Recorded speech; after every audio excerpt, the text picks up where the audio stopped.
The 908 over there rotating slowly on the stand. That's a hell of a racing car, isn't it? He's right now the fastest sports car you will ever find. Since this car has come out, he's the fastest one. He's got the lap record at Le Mans, the fastest ever lap record at Le Mans, and he's the winner of Le Mans. So you cannot ask better than that.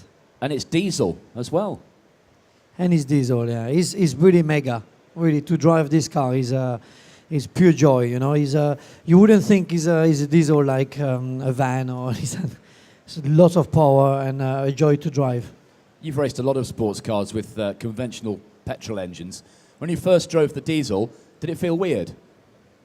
So very low revs, quiet, lots of torque.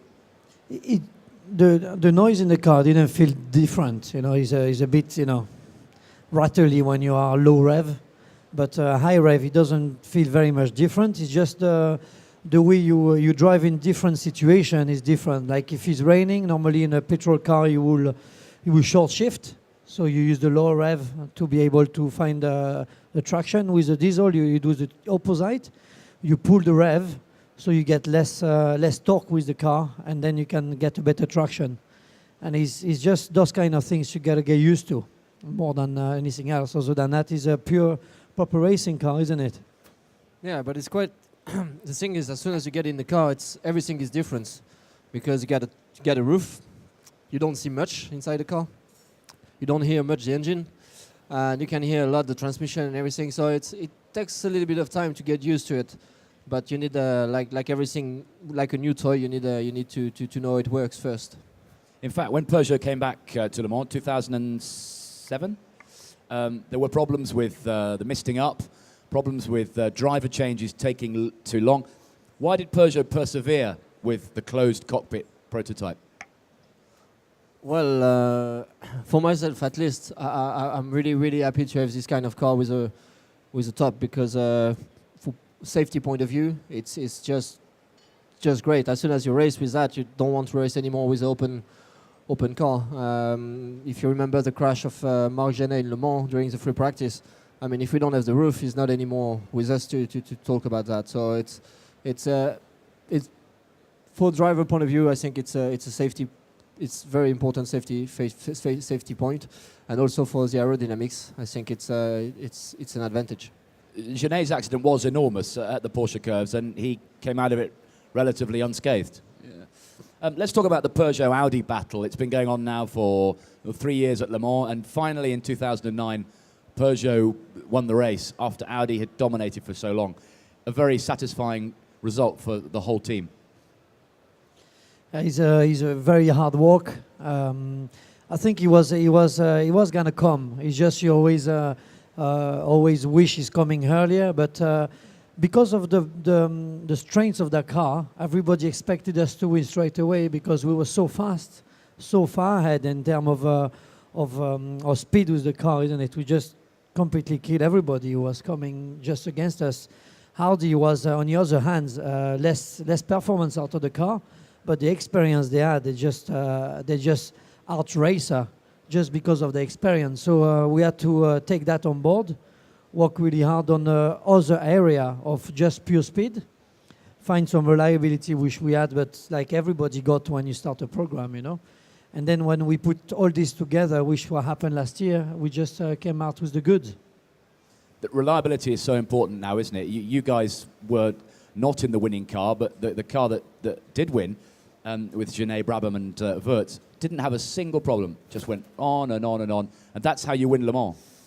The problem is today Le Mans, it's not anymore an endurance race. It's just a sprint. You're doing qualifying laps on qualifying laps, and you need a perfect car for that. That's why we're training a lot with the team. We're doing a lot of private testing, doing like 30 hours testing and in a row, just to be sure everything works perfectly. And obviously the drivers can't make any mistake during the race, but the car has to be perfect from the beginning to the end. For you, Franck, there was another occasion in the year when you beat Audi, the Petit Le Mans at Road Atlanta. You were in the winning car with Stéphane Sarrazin. Another very satisfying result. Yeah, this one was a little bit better. We could do the race from beginning to the end without any team order, so really cool for us. And unfortunately, the end of the race was not that great because of the weather.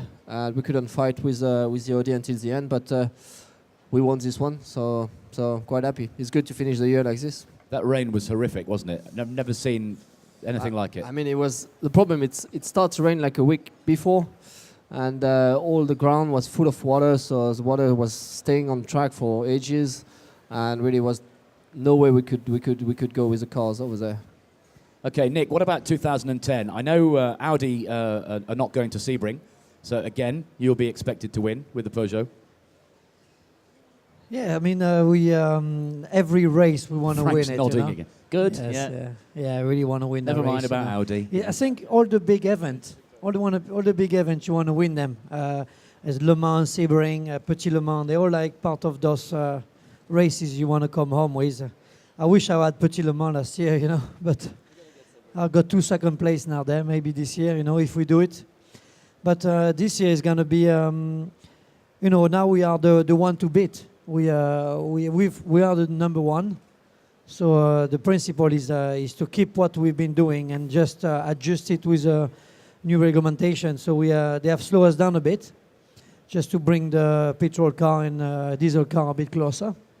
So we're working really hard with that. There is no much more, you know, the car is arriving at the end of his life span of development. So there is no much we're going to do with that. And, you know, the prime objective is to win Le Mans again. And hopefully I just want to win that race really badly, you know. So I hope I'm in the car with got no problem and is at the front when there is strategy and team order coming into it. We know Audi struggled with the R15 at Le Mans. The Peugeot is effectively perfect now. What can you do to the car when it's already so good, when it's already a winner? What little tweaks can you do to make it even better? You do more. You try to do more and more. When the car is good, it's good because you work on it for long times and you find little details on it. And the car is like 4 years old now, so it's not the new weapon, you know, for this kind of race. It's an old one, but if you work on all the details and all the race parts that we can improve a little bit by being lighter or stuff like this, it's always a little bit of gain, and at the end, well, it's a little bit faster. Okay, British race fans love Le Mans. We'll be there in our hundreds of thousands to cheer you on. Have a great season. Thanks for talking to us. Franck Montagny and Nicolas Minassian, our Peugeot sports car drivers. Thanks, guys.